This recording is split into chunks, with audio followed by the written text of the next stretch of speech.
Hey, welcome to episode 37 of Ask EJ. That's me, right here. All right.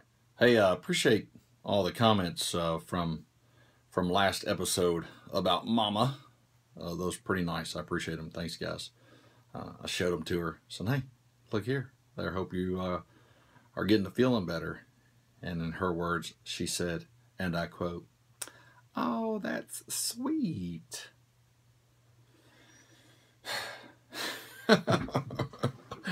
All right, so anyway, that's my best impression of her trying to be nice.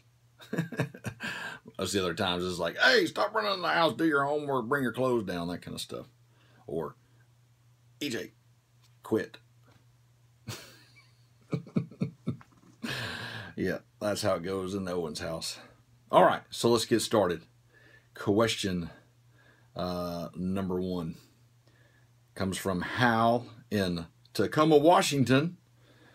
All right, he says, I've attended several defensive handgun courses at Front Sight Training Institute in Nevada. Their instructors are excellent, but favor the weaver over the isosceles stance and closing the non-dominant eye while aiming.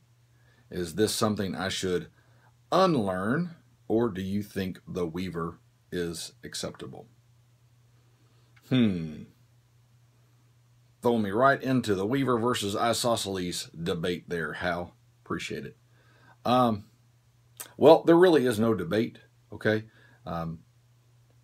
Isosceles, weaver, weaver, it doesn't really matter. Stance goes out the window in a real fight. Stance is important when you are on a square range, because what stance does is allow you to get the optimal body position, which lends its weight to getting the optimal grip, and then the grip allows you to get the gun in the optimal position in front of the eyes, allowing your eyes to be in the optimal position to see the sight and the target succinctly, and then giving you the optimal conditions to relax enough to make a clean shot. You know, it's funny, like if you've ever taken a force-on-force class, like try to think back, how many times did the instructor say, hey, that looked pretty good, but let's go back to your stance in that hallway as you were transitioning out of the bedroom and then about to make your way down the hallway and then encountered bad guy. I can't think of one. It's because they don't. Okay, stance is for your square range and skill building. Shooting, moving, and communicating. Shooting, moving, communicating, or reprioritizing, assessing, and thinking strategically and tactically don't really have a place with stance in regards to is one better than the other. All right. So as far as a real life engagement is concerned, I don't care what you do, weaver, isosceles, weaver, you know, it doesn't matter because you don't know what you're going to do. So what we do is with a stance, we try to put ourselves in like again, that optimal position in order to make, you know, clean shots and work on that skill building. So, you know, if you go back and look at the thought process behind the weaver, you know, that's kind of that West Coast Cooper thing, and then, you know, the isosceles kind of came out of that and ended up over there on the Masada Ayub side of the house on the East Coast, and then where you really start to see the huge debate kind of come to an end is when video really became prominent and they started videoing the competition shooting matches, and guys who were like pro weaver, you know, in all the old magazine articles, they suddenly caught themselves in an isosceles stance or a modified isosceles stance, and then we're kind of dumbfounded like, well, daggone, I'm not in a weaver. Why is that? So anyway, you know, I'm sure there's some dudes out there who know like the lineage of Weaver and Isosceles and stuff. I'm just giving you the Cliff Notes version of it, the synopsis, executive overview, if you will. But yeah, stance in regard to unlearning, nah, I wouldn't unlearn it. I mean, you know it. Great. Maybe you'll need it riding a horse one day. I don't know. Straddling a log. But even the Isosceles and the Weaver, both don't really come into play in a combat type self-defense situation. I mean, obviously, if you're moving and you want to come to a stop, you're naturally going to gravitate to the Isosceles position because it's more of a fighting stance. But you could also stop in a Weaver stance and be just as lethal. So I wouldn't unlearn anything. I would actually say, okay, now that I've learned that, I need to go learn the Isosceles.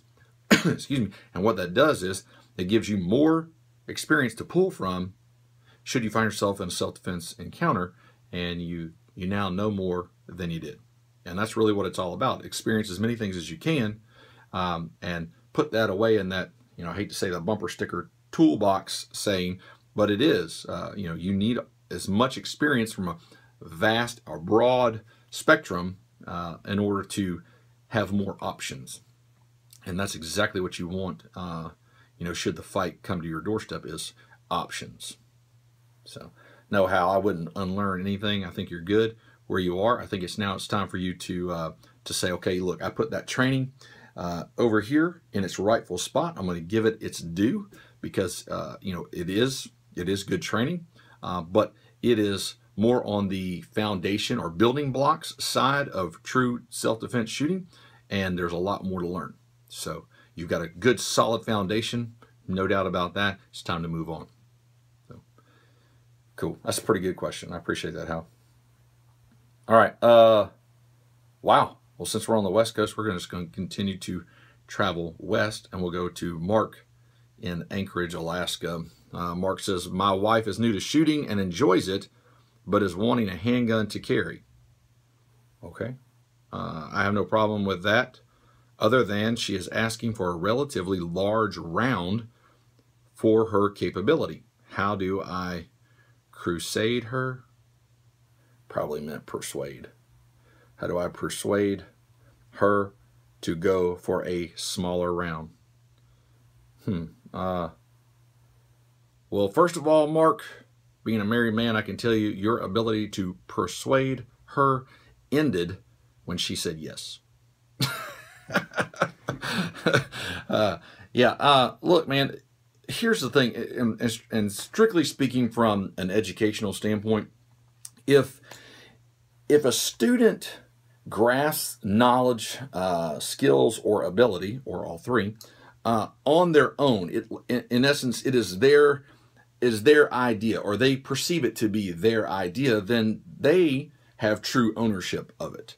If they are being told what to do, then that action, thought process, or set of actions then become subservient to someone who comes along after said person, which would be you in this case, who maybe has one line item more on their resume, that student respects more, has a better rapport with, and is easily convinced to deviate from what they're originally doing based on their previous instruction. Layman's terms, I say, hey, do this. Guy comes along, one line item more on his resume, better looking, better, more charming, more persuasive, whatever, and maybe has a better beard. I don't know about that, but maybe he has a better beard, and he comes along and he says, no, do this, and then that student goes, oh, okay, well, there I go, I'll do that then, and that's the way it happens. So I would say, with that in mind, because I'm giving you the context of the content I'm about to give you, so I'm trying to shape it for you, I would say she needs experience behind several different guns, several different calibers, okay? And then she's going to make her own decision. Now, back to the old husband talk, so it's just you and me, husband. I will say that if ultimately she decides that she is going to go with a big elephant gun type caliber, then she needs to get a gun that you really like. Because you're going to ultimately get it. When that gun becomes way too heavy, or she doesn't like the recoil, or one day she changes her mind, make sure it's one that you approve of being in your safe. I never can say approve without hearing that Saturday Night Live skit with the Target girl, or the Target lady, whatever she's called, and she goes, approved, when the guy's credit card goes through. Yeah, Google that. That's pretty daggum funny. All right, anyway, I digress. So, you're probably not going to persuade her. You've probably done all you can do. I would say just put her behind a bunch of different guns before you actually make the purchase, and then let it become her idea. Because you know what? If she wants to carry around the Master Blaster 17,000, and it is a, a 50 Beowulf 6-shot revolver with a 3 3/4 inch barrel, man, I don't know. Maybe she can rock it. Maybe you learned some stuff about her you didn't know. Probably not, But if you are going to be able to pull a Nostradamus and look into the 4th quatrain of her future and see that said caliber is not going to, play out as perfectly as she had imagined, then just make sure you get a gun that you don't mind having sitting in your safe. Cool. I'm just being real with you, man. Look, I've seen it before. It happens a lot, and you don't want to, end up being like the nagging nanny, and forcing what you already may know to be true on her, because then that just, it tends to end up shutting people down, and she's come this far to wanting to have to having the desire to carry a gun. Man, we don't want to squash that at all. Okay, so yeah, baby steps, and it's why guys and girls have guns in their safe that they never use, because you could track it almost like a family tree. First came this one, then came that one, and then all this, and then I got this one, and by God, let me tell you the story on this gun right here, and then now I carry this gun. Same thing with box O holsters in the garage. But it makes a pretty cool story. So, all right, not bad, Mark, but I feel you. But these are good problems to have. It's a real good problem to have. Get her some experience. If you've got one of those, like those gun stores, I don't know what's going on in Alaska. I've never been to Alaska, unless you see watching the Smithsonian Channel on Saturday night, as they do the fly over Alaska. Then I visited, but I've never been to Alaska, so I don't know. Like, are you in like Juneau, or well, you're in Anchorage, so well, you probably do. Okay, well, never mind that. So Anchorage, you may have a gun store that'll allow you to rent some guns, and then you can shoot them. That's probably the best way to go. So that's what I would suggest. But don't go shoving your wants and desires for her safety on her. Let it become her idea. All right, moving on. Question 3. Herb in Roscoe, Illinois. Herb. Okay. Cool. I've got astigmatism.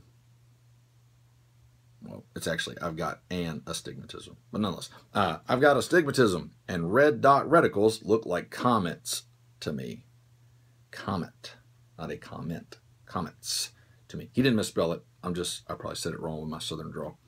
Comets to me. I use a prismatic optic for my long guns. And the front sight of Truglos I've got on my EDC handgun is just too blurry now. Should I still go with an RMR, Deltapoint, or Venom red dot as opposed to excess big dots in your experience? Thanks, and a huge fan of your channel. All right, Herb. Well, I'm going to break it down for you. Having an astigmatism is kind of a crappy deal. It really is.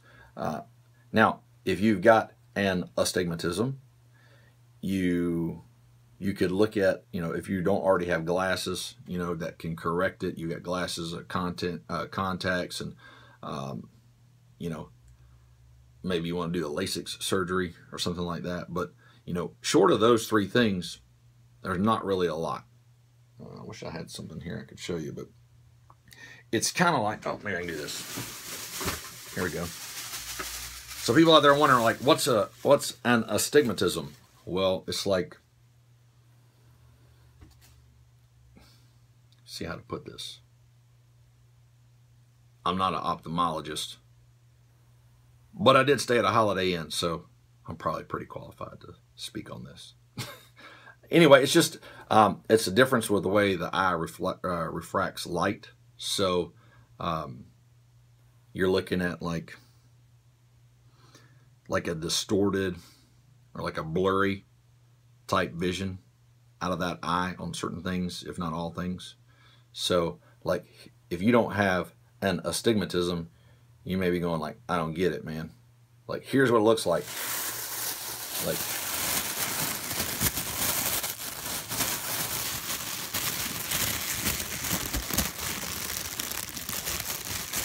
that's kind of how an astigmatism looks.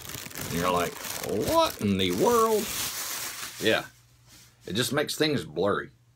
Maybe that was like cataracts, but I mean, you get the point, right?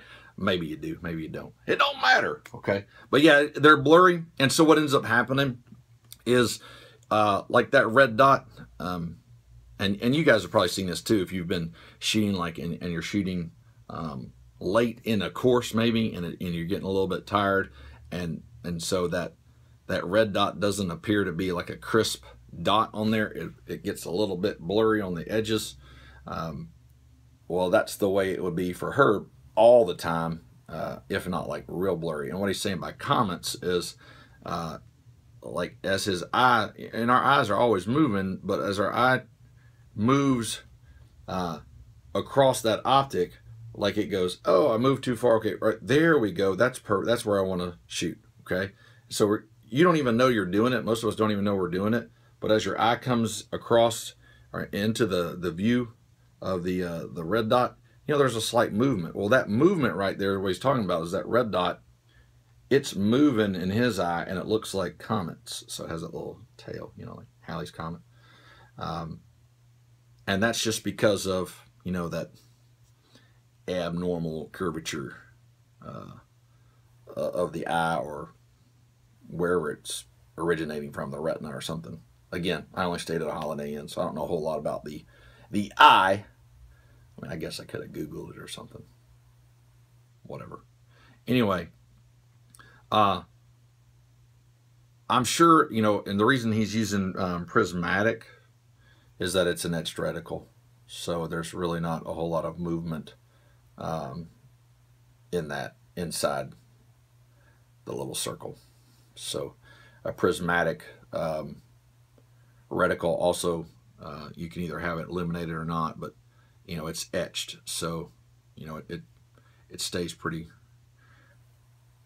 right there in the middle, pretty solid, and you don't have a whole lot of glow because it's not a holograph. So I would say, I mean, like, I see what you mean by the Truglos, getting really blurry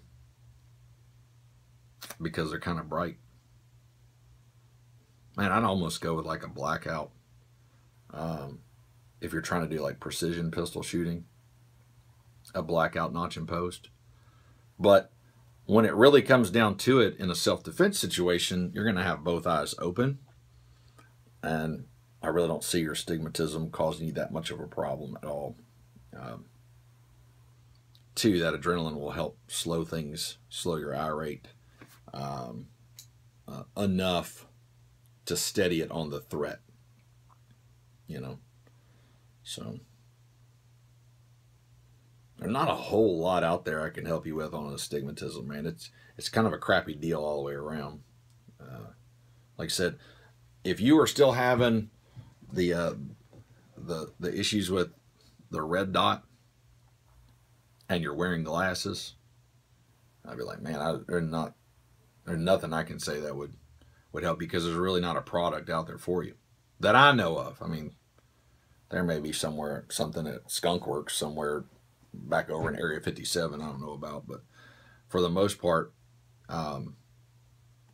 using that prismatic optic is about the best it's going to get. So I would look at, like,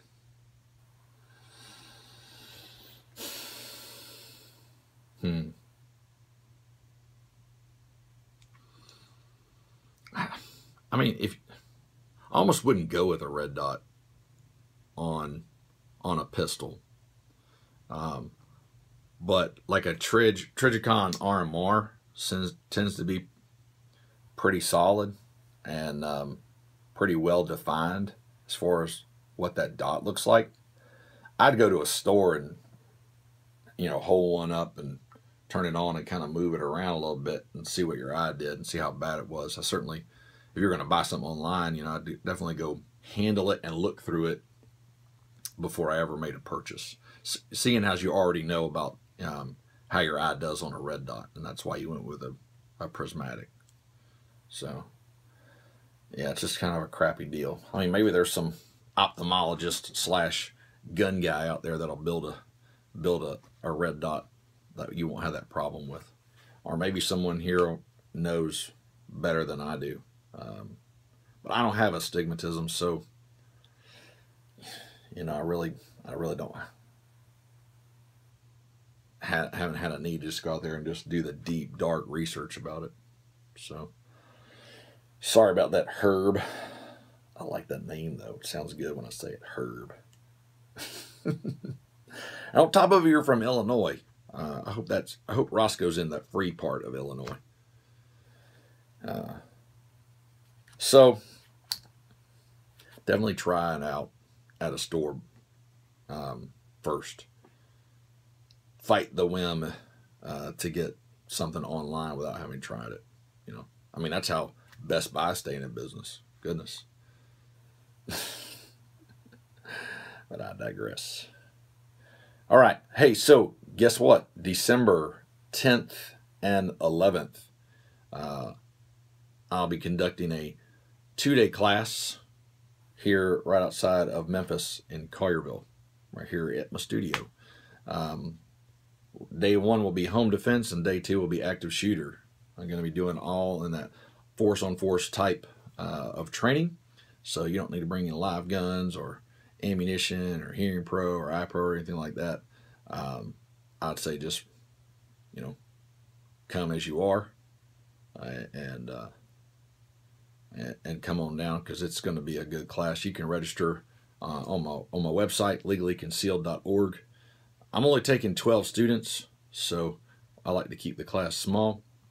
I've got here in the studio, I got over a 3,000 square foot sim house, fully furnished. Got bed, curtains, kitchen table, refrigerator, and all that stuff. And then because it's climate control, we'll stay cool with the air conditioner, or warm, depending on what the weather's going to do out here. The weather's acting bipolar right now. No pun intended. And then, we could turn the lights off.